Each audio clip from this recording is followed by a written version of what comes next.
I'm going to show you what to do if your Whirlpool dryer will not start or turn on. All right, this is the dryer we're working on today.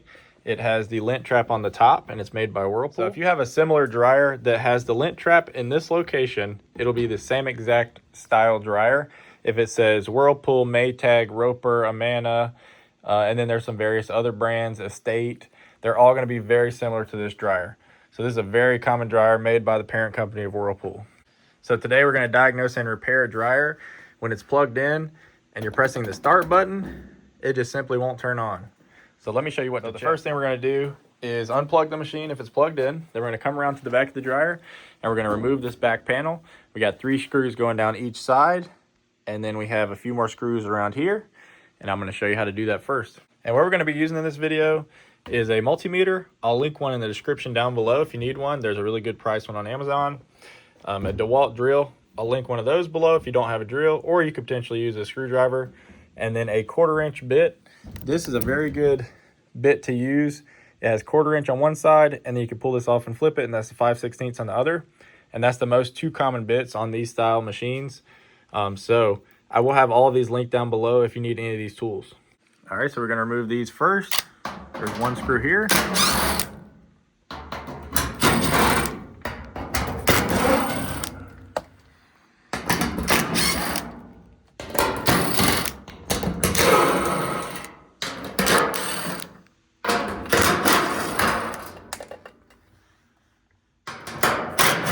Once we have all these screws removed from the back, we're going to pull this panel back and remove that.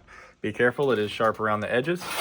We're going to set that over to the side. These machines are really great. They're very simple to get to. Once we take those screws out, we're going to be looking for this white thermal fuse, which is right here with these 2 blue wires connecting to that. This is one of the top reasons why your dryer isn't going anymore or won't turn on, because it potentially blew this fuse. There could be a few different reasons why this fuse blew. The first thing I would check is make sure you have clear ductwork, make sure there's no clogs or anything like that, and you're getting any like restricted airflow. But yeah, once you replace this fuse, it should turn your dryer back on. I'm going to show you how to check and see if it's good. So we're going to grab our multimeter. Put our multimeter on the continuity setting here. Looks like this symbol there. And then we're going to put one end on one side of the fuse and one end on the other. So I'm going to remove these 2 wires from the fuse first. We're just going to pull those so they come off like that. And now we're going to touch the multimeter here and see if it has continuity. Fuse is good and your multimeter is reading continuity. You're going to touch them together. When you touch each side, it's going to make that beep noise, and that's how you know the fuse is good. If there's no beep, that's how you know the fuse is bad. So we're going to touch it to each side just like this. And we're not getting a beep. So we need to go ahead and replace this thermal fuse. So to replace this thermal fuse, we're simply going to remove this 1/4 inch screw here first, and that's going to let us remove the fuse. We're going to get the new one, put it back, put the screw back, and then reconnect the wires.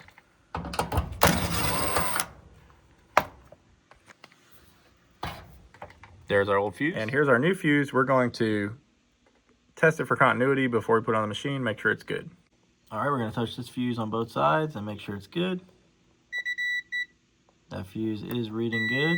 We got a constant beep here. Now we're going to put this fuse on the machine and get it all buttoned back up. A little quick temporary trick to test this. If you don't have a multimeter, you can electrical tape these 2 wires together, and be really careful when you plug it back in and see if it turns on. That's one way to check it, and then make sure you get that fuse as soon as possible. If you don't have the multimeter, that's how you know if that fuse is bad, when you touch these together, if it is to start. Now make sure this is taped up, and just be super careful if you do try this, but it is a quick way to check to see if the dryer does turn on. And now we're going to go ahead and put the new fuse in. We're going to set it like that, and then we're going to put the screw in place,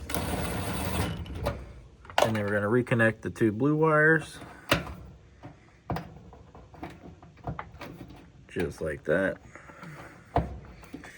And now we're going to put the back panel on and test out the machine. Just going to reverse the process here. We're going to slide this on. Be careful, this is sharp. We're going to put all the back screws back on. All right, so we got the back panel put back on. So now you would be ready to plug in your machine. This is just one we use for an example. So you'll just go ahead and plug your machine in and then press your power button and see if she powers back on. And it should be good to go if that was your issue. Now, if for some reason that wasn't your issue, or you have any other questions about this, I'm going to put the link in the description below.